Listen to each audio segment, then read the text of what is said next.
Bon, eh bien c'est le retour de la plus belle des compétitions, la Ligue des Champions. Ça y est, on a attendu depuis des mois. On va oublier la façon dont Paris s'est fait éliminer la saison dernière pour être de retour pour cette nouvelle campagne de Ligue des Champions inédite avec un format nouveau. Et le premier match contre Girone, et on va faire l'avant-match. Alors vous avez l'habitude avec Théodore à ma gauche, mais Mehdi a été remplacé par le supporter numéro 1. J'ai un peu plus de cheveux. J'ai un peu plus de cheveux que Mehdi. Romain. Salut Romain. Salut les gars. Comment ça va ? Ça va très bien, merci. Merci pour l'invitation, c'est très cool. On est obligé là. Bah oui, évidemment. Fan numéro 1 de Girone quand même en France. Ouais. Je peux me targuer d'être celui qui regarde peut-être le plus de matchs de Girone depuis 2 ans. Est-ce qu'on le prononce bien déjà là ? Alors moi j'ai très mal prononcé là justement. On a eu la leçon juste avant. Alors, j'ai très mal prononcé pour que Romain Il y a deux prononciations. Vas-y. Soit vous dites Girona, voilà, à l'espagnol, soit vous dites Gérone à la française, mais pas de Girone. Très bien. Girone, non. Donc Stéphane Guy s'était trompé quand il nous disait c'est pas Girone, c'est pas Valladolid. Non, parce qu'il parlait de Gijón. Il parlait de Gijón, qui est la ville de Luis Enrique. Exactement. Voilà. Très bien. Ce talk, il est sponsorisé par les amis de Winamax, notre nouveau partenaire pour cette première partie de saison. On est hyper contents et on en parlera un peu plus tard au moment des pronos justement de cette rencontre. Déjà, comment est-ce que vous sentez un peu globalement cette rencontre ? Vous êtes excité du retour de la Ligue des Champions ou alors non, c'est un match comme un autre. Vas-y, honneur à toi, Romain. Moi, c'est un match spécial. C'est un match spécial parce que ça fait 2 ans et demi, 3 ans que je suis Gérone véritablement, parce que pour la petite histoire, les parents de ma copine ont une maison là-bas et donc je suis allé au stade là-bas, j'ai adoré l'ambiance. Donc c'était à la base un club de D2 qui est monté en Liga et qui est maintenant en Ligue des Champions. Et je suis trop content de vivre ce match-là. Je serai supporter parisien parce qu'on peut revenir sur le format. Bien sûr. Et il y a beaucoup plus d'importance pour le Paris Saint-Germain de faire le plein de points dans tous les matchs et donc face à Gérone. C'est que pour ça. Non mais tu vois s'il y avait eu, je me suis posé la question à un moment, s'il y avait eu un PSG Gérone sur la fin et qu'il y avait moins d'enjeux, peut-être que j'aurais été un peu plus, et que Gérone avait quelque chose à aller chercher, peut-être que j'aurais été un peu plus de ce côté-là, mais là, non, là c'est le PSG avant tout. On rappelle que Romain, il est chez nos amis de France Bleu Paris, le Club des 5, le Winamax FC. Ouais, Winamax. Bien, exactement. donc c'est bien, on va pouvoir multiplier les feats aussi. Exactement. Avec Parfait. Théo, toi, est-ce que tu es excité avec ce retour de la Ligue des Champions ? J'ai tellement hâte de voir Girona. Ça fait tellement longtemps que je les attends. Non, mais ouais, le storytelling, il est cool aussi. Parce que le premier match européen de leur histoire, c'est contre le Paris Saint-Germain. Donc c'est fou. Ouais, c'est non, pour moi, ça va être plus sur le PSG. Et je suis très impatient pour le PSG aussi, parce qu'il n'y a pas que Girona. Et très envie de voir si déjà il va y avoir une première confirmation, même si la saison va être très très longue, de ce bon début de saison, de cet allant offensif, des belles promesses qu'on a eues avec des nouveaux rôles pour des joueurs comme Barcola, pour Dembélé. On va faire un petit focus justement sur Gérone. Je change entre Girona, Gérone, tu vois, en fonction du talk. Passe. Exactement. Est-ce que tu peux un peu nous parler, Romain, un peu de la forme de Gérone après donc cette saison historique la saison dernière, ils finissent 3e, donc saison assez exceptionnelle et un mercato assez mouvementé et un début de saison, on va dire un peu en dents de scie, on va pas se mentir. Mercato mouvementé, c'est intéressant que tu le dises parce qu'il y a énormément de clubs de Liga qui n'ont quasiment pas recruté pendant l'été parce qu'il y avait énormément de difficultés financières, des difficultés pour essayer d'enregistrer les joueurs, etc. Bon, le Barça a été un des exemples puisqu'ils ont mis du temps à enregistrer Daniel Olmo. L'Atlético quand même qui a fait un gros mercato aussi, oui, mais l'Atlético c'est tout de suite un club d'un autre standing. Et le Real qui n'a pas besoin de mettre de grosses indemnités de transfert pour faire de l'attaquant. On parle tout de suite de Voldemort là comme ça.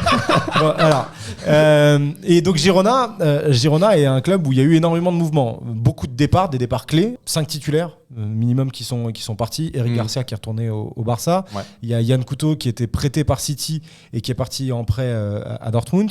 Il y a Aleix Garcia qui est parti au Bayer Leverkusen contre une trentaine de millions d'euros. Alors 18 millions d'euros sur le Transfermarkt. Bon, voilà, ok.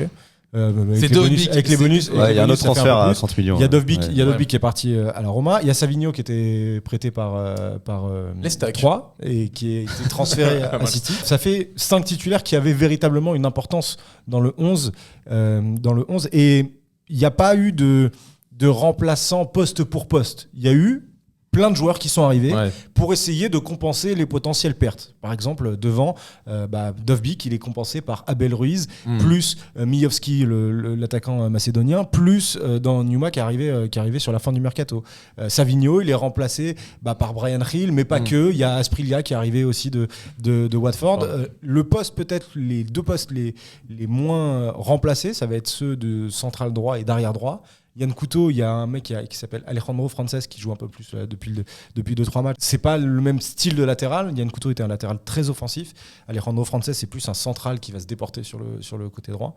Et ils sont surtout moins bons. Et numériquement, Eric Garcia, qui était essentiel l'année dernière, il n'a pas été remplacé. Et donc c'est David Lopez qui joue maintenant. Et ça se ressent. Et ça se ressent parce que on va y revenir. C'est un des maillons faibles maintenant de l'équipe. Et tu disais un début de saison en Dancy, le calendrier des 5 premières journées de Liga, il n'était pas super simple. Très dur quand même. Ouais. Voilà, t'as joué au Betis, t'as fait match nul. T'as joué à l'Atlético, tu prends 3-0. Il y a 2 erreurs de Gazaniga, le gardien, et il y a un but en fin de match. Donc je pense que le score est un peu sévère. Tu dois perdre, mais le score est un peu sévère. Tu t'es fait torpiller par le Barça hier. Il n'y a rien à dire. Ils ont été largement. Il y a quand même le penalty qui change, je trouve, pas mal de choses juste avant la mi-temps. Oui, il doit y avoir penalty normalement pour Gérone, mais c'est pas grave. Voilà. L'arbitrage spécial. Non, le blanc, c'est pas. Mais donc voilà, donc tu te fais torpiller par le Barça. Mais en même temps, donc les 2 matchs que tu as gagnés, c'est une victoire à Séville. Ouais. Séville qui est vraiment pas incroyable cette saison. Et tu as gagné contre Osasuna, je crois, c'était le 4-0. 4-0. Et donc oui, ils ont pris les points là où ils devaient les prendre. Séville, Osasuna, c'est logique. Et ils ont perdu des points là où ils devaient les perdre, donc dans le top 3. Quand ils perdent, c'est pas qu'un peu. C'est 3-0 contre l'Atlético et 4-1 contre le Barça. C'est quand même 2. C'est le revers des équipes joueuses. C'est-à-dire que c'est une équipe Girona qui, même si elle perd 2-0, même si elle perd 3-0, elle va continuer d'essayer de sortir la balle, d'essayer de jouer risqué et de se faire punir. Donc il laisse pas mal de place contre le Barça derrière. Ouais, mais quand tu vois contre le Barça particulièrement, contre le Barça, tu te fais punir beaucoup d'erreurs. Le premier but, c'est une perte de balle de David Lopez qui est lunaire et donc il y a mal de le chercher dans face à face et qui est en face à face. Moi, j'ai été plutôt rassuré sur le début de saison dans les prestations collectives qu'a pu faire Gérone et l'entraîneur Mitchell, qui est pour moi un des meilleurs entraîneurs de Liga. Il y a des schémas de passe qui sont toujours là. Il y a des circuits de jeu qui sont toujours trouvés. Il y a des utilisations de latéraux, notamment de Miguel Gutiérrez sur le côté gauche, qui sont hyper intéressantes, parce que Miguel Gutiérrez, il joue arrière gauche, mais il peut se retrouver en situation de frappe à côté de l'ailier droit. Voilà. C'est normal, parce qu'il a une totale liberté, et c'est un super joueur, Miguel Gutiérrez. C'est un des joueurs les plus intéressants, je trouve, à analyser. Formé au Real Madrid. Ouais, formé au Real, exactement. Il y a une clause de 8 millions, je crois, de rachat. Ils l'ont pas activé cet été. Bon, bref. Mais donc, il y a encore des trucs perceptible de l'année dernière. Il y a moins de talent, oui, c'est clair, parce que des mecs comme Savigno, il n'y en a pas. Des mecs comme Alej Garcia qui te calment aussi le jeu et qui peuvent te faire des trucs. Pour le moment, au milieu de terrain, il n'y en a pas. Tu l'as remplacé par Romeo, c'est pas ouf, tu vois. Mais il y a de quoi faire, parce que collectivement, tu sens que c'est toujours un peu rodé et que les mecs, ils comprennent ce que le coach il veut leur demander. Comment tu sens, toi, le Paris Saint-Germain, Romain, à quelques jours de ce match, quelques heures, de cette rencontre contre Girone? Je le sens... Girone. Excuse-moi, j'ai vu ton regard noir. Je sens un PSG...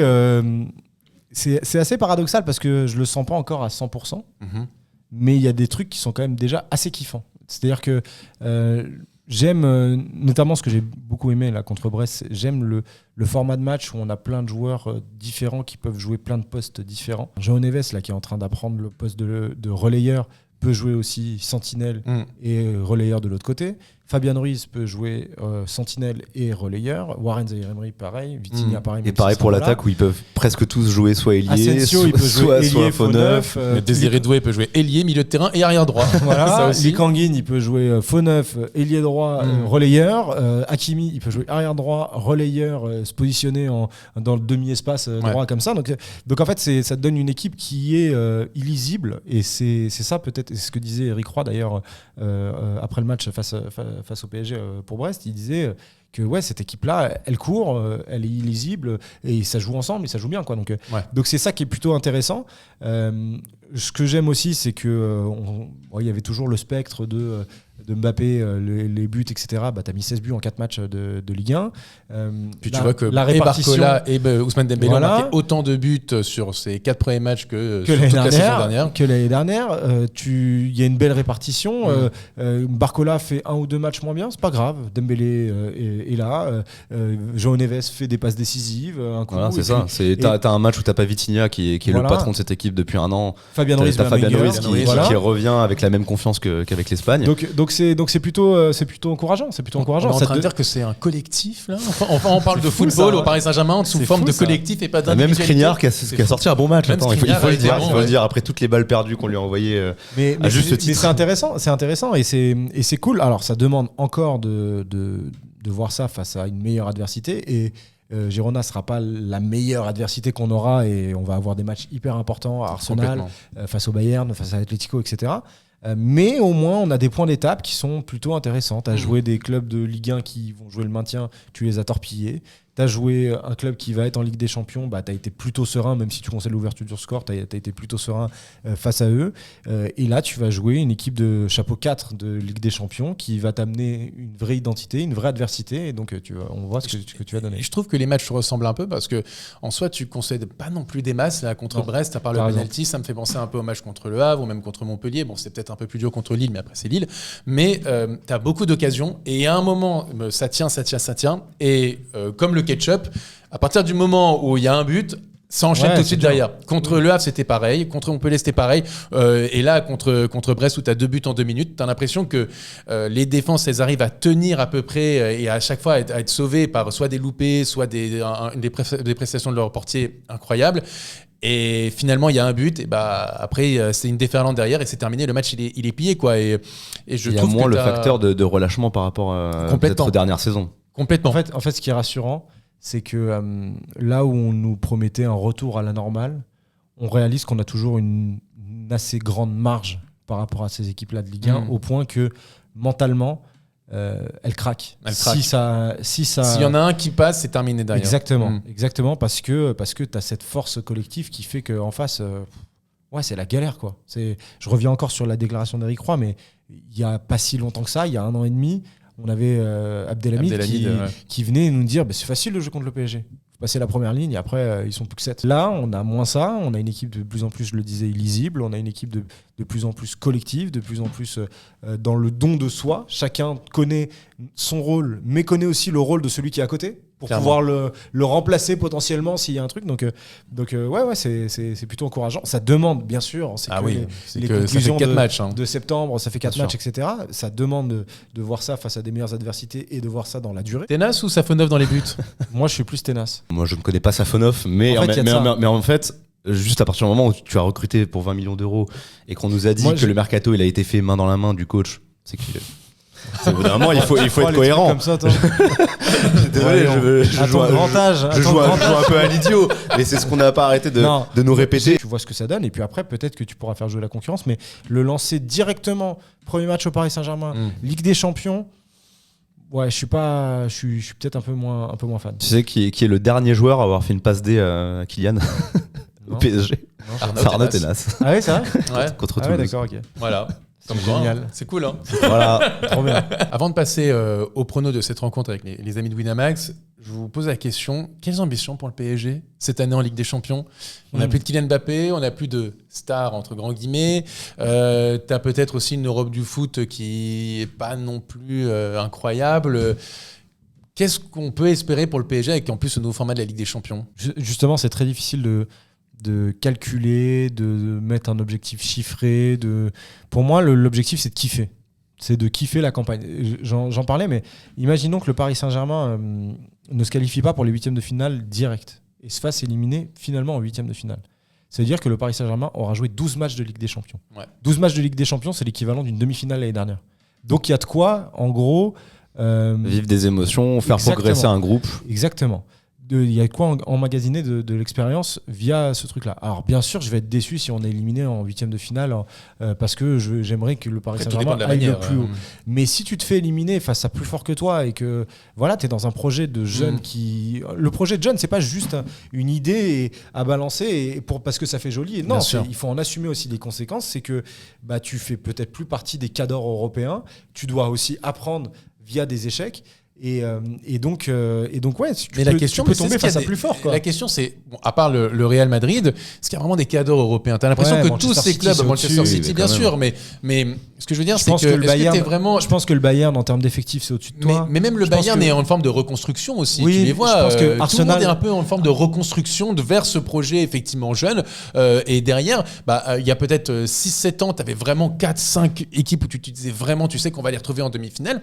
Là, je trouve que c'est quand même assez ouvert. Je pense qu'il y a des clubs, le Real Madrid est au-dessus. Je pense que Manchester City est largement au-dessus. Je pense qu'Arsenal, en termes de projet, s'ils sont au complet, parce que là, ils ne seront pas au complet contre nous, s'ils sont au complet sur un aller-retour, je pense que c'est très compliqué. Je pense que l'Inter est au-dessus aussi. On n'en parle pas beaucoup de l'Inter parce que c'est plus diffusé en France, mais ils font un très bon début de saison et ils ont fait une saison brillante l'année dernière. Il y a des clubs comme ça. Le Bayern, c'est toujours au-dessus. Le Barça, ça fait un bon début de saison. Le Barça. Donc il y a des trucs, tu vois, tu fais partie pour moi, tu fais partie d'un second chapeau.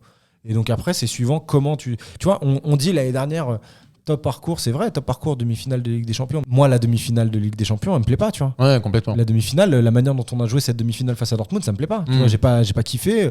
Je trouvais que le match retour face à Dortmund, je trouve que c'est un match qui est hyper frustrant parce que pour moi, c'est le pire des scénarios où tu es à la 70e, tu te demandes, mais en fait, ça a démarré le match ou pas? Ça va dépendre de comment t'es éliminé. Bien sûr, quand t'es éliminé, mais comment t'es éliminé et par qui et ce que t'auras montré à ce moment-là, l'histoire que t'auras racontée à ce moment-là. Moi, je vais prolonger ton propos. J'ai envie qu'on ait une saison déjà saine après toutes ces années compliquées. Qu'on assume véritablement le projet qu'on a. Mais qu'on soit pas en mode on prend tous les bienfaits d'un projet en disant on est des jeunes, regardez, c'est vachement bien, Future is bright, etc. Mais à côté de ça, on veut pas prendre les à côté qui sont inhérents à tout projet jeune. Que parfois tu dois te casser la gueule, tu dois avoir des échecs pour essayer de pouvoir remonter et avoir les plus belles des expectatives. Moi, j'aimerais juste pas qu'on se dise arrivé en 8e de finale, il y a trop de blessures, on manque de joueurs, on manque d'alternatives. Parce qu'il y avait quand même matière à le faire cet été. Clairement. Et on nous a dit non, on veut pas recruter par exemple au poste d'arrière gauche, on a ce qu'il faut. Moi, je constate juste là on est premier match de Ligue des Champions. Il en arrive encore beaucoup. Et on est déjà à se poser des questions sur qui on met au poste de gardien, qui on met au milieu de terrain. On a déjà vu des situations, on a vu Warren Zaïre-Emery terminer des matchs contre Lille par exemple au poste de latéral droit. Donc ça peut marcher, mais j'ai vraiment pas envie qu'on se fasse ce regret à la fin de la saison. Voilà. Et très bien. Déjà, n'ayons pas de regrets contre Girona. Et ça va nous permettre de nous faire nos pronos. Les pronos qui sont donc sponsorisés par les amis de Winamax. Et c'est un plaisir parce que c'est notre nouveau partenaire pour la saison. On a une offre à vous proposer. L'offre, elle est tout simplement exceptionnelle. C'est que lorsque tu crées ton compte chez Winamax, tu as ton premier dépôt qui est doublé, donc jusqu'à 100 €. Et en plus de ça, tu as 10 € en cash qui est offert. Voilà, c'est au moment du dépôt, tu utilises notre petit code CS10. CS10, absolument. Exactement. Et tu as 10 € en plus en cash. Donc par exemple, si tu veux te faire un premier pari de 30 € sur ton premier dépôt, tu as 60 € en tout, vu que c'est doublé, et tu as 10 € en plus offerts. Tu passes de 30 € à 70 €. Ça nous aide en tout cas si vous voulez jouer, si vous voulez pimenter vos matchs, eh bien faites-le en passant par notre lien, ça nous aide, ce genre de partenariat. Bien évidemment, les jeux d'argent sont interdits aux mineurs. Donc si tu as moins de 18 ans, c'est ciao. Voilà, ça ne te concerne pas mon pote, c'est la première chose. Et la deuxième chose, bien sûr, c'est que c'est la Ligue des Champions, vous connaissez le côté extrêmement aléatoire. Ne jouez pas des sommes folles, c'est surtout paris ne sont pas un moyen de s'enrichir. Romain, oui. Allez, mouille-toi, ta cote. Moi, je prends la cote de Barcola à buteur. La cote est à 2,35. 2,35. Pourquoi ? Parce qu'on parlait des failles, notamment de Girona. Et effectivement, ce côté centre droit, arrière droit de Girona, donc le côté de Barcola, je trouve que c'est le côté le plus défaillant de l'équipe. La charnière centrale de Girona est très vieille et lente. Puisque David Lopez, il a 34 Daley Blintz. Ouais, David Lopez, il y a peut-être un peu moins, mais Peut-être, je me rappelle plus. Mais et surtout, il y a Daley Blind à côté. Daley Blind qui est essentiel, balle au pied, mais qui, quand ça se passe dans son nom et dans son dos, est un peu plus lent. Moi, je partirais sur les 2 équipes marquent et le Paris Saint-Germain s'impose. 2,50. Il y a un point commun sur les 8 buts marqués par cette équipe. Il y a à chaque fois un centre ou au moins un décalage dans la surface. Il y en a un où il y a une exception, où c'est un penalty, c'est le penalty marqué par Abel Ruiz, qui est obtenu juste avant grâce à un centre qui va sur la main. Force qui correspond à une faiblesse du Paris Saint-Germain. En plus, il y a le point d'interrogation sur le poste de gardien. Ils sont à 102 centres au total. Okay, donc c'est énorme. Titre de comparaison, le Paris Saint-Germain en est à globalement 59 centres. Voilà, moi je voyais justement un peu dans l'esprit de Théodore, je voyais Paris vainqueur 2-1, 3-1 ou 4-1. La cote elle est à 3,70. Et oui, je vois quand même, en voyant depuis le début de la saison Girona et particulièrement le match contre le Barça, j'ai vu une équipe joueuse qui va, je pense, poser quelques difficultés défensives au PSG. Donc je vois aussi Paris encaisser un but, mais en revanche, je vois beaucoup d'errements défensifs de leur côté. Et ça ne pardonne pas face à Dembélé, face à Barcola, face à Nuno Mendes, face à Hakimi, face à Lee Kang-in potentiellement. Donc c'est pour ça que je vois quand même pas mal de buts du côté du PSG. Donc c'est pour ça que je vois ce PSG vainqueur 2-1, 3-1 ou 4-1 qui est 3,70 chez les amis de Winamax. Et c'est intéressant parce que hier, mine de rien, le scénario, c'est que tu es mené 4-0. Il y a 4-0 pour le Barça. Et le nombre d'équipes qui a 4-0 dirait bon, vas-y, tu sais quoi, on pense. En plus, on a la Ligue des Champions le mercredi, vas-y, on arrête. Non, ça continue. Alors, c'est les remplaçants qui marquent, puisque c'est Stuani sur une passe de Porto. Mais effectivement, il y a cette idée de vouloir quand même essayer de fructifier les bienfaits collectifs. En tout cas, je pense qu'on aura été assez complet dans cet avant-match. Merci Romain. En tout cas, merci à vous. Ça a été un plaisir de te recevoir. Cette fois-ci, la vidéo devrait bien sortir parce que pour tout vous dire, on a déjà tourné un Talk en Rock, mais la vidéo n'a jamais vu le jour. Voilà, ça fait partie des problèmes de timing l'année dernière. On avait parlé de quoi déjà ? Oh, je sais pas. Comme tu l'as dit, d'un certain Voldemort. Ah d'accord. Que je défendais, je me souviens seul contre vous deux. Je regrette, mais c'est pas sorti. Tu es revenu sur le droit chemin, bonne nouvelle. En tout cas, merci à vous tous de nous suivre. N'hésitez pas, même si on est sur la fin, à vous abonner, mettre les petits likes, les commentaires, ça nous aide dans le développement. Est-ce qu'on peut avoir un face cam pendant le match de Romain pour analyser ses émotions entre... Sur un tribune de presse pendant le match, ça va être marrant. Mais en vrai, j'ai dit que j'allais voir ce match-là en étant heureux. Je vais être content, tu vois. C'est une fête ce match. Je veux vraiment que le PSG gagne quand même parce que c'est vraiment important qu'il gagne et pour la suite avec des champions c'est vraiment important. Mais je vais kiffer. Mais ça te fait quelque chose. En vrai, je vais kiffer. Ouais. En tout cas, merci d'avoir été cool avec nous. Et on se retrouve très vite pour un prochain talk. On sera ensemble pour le débrief de cette rencontre. Ça sera jeudi. Mehdi sera de retour ? Mehdi ne sera pas de retour. Ah, il est en vacances. Il voilà. kiffe sa best life. Exactement. Il a rebase Léon Marchand d'ailleurs. Oui, c'est vrai. Et il voit sa story. Et Léon Marchand regarde sa story. Ah ouais exceptionnel. Voilà. Petite anecdote. Voilà. Mehdi le kiffeur. Exactement. Ciao tout le monde. Bonne journée. Ciao.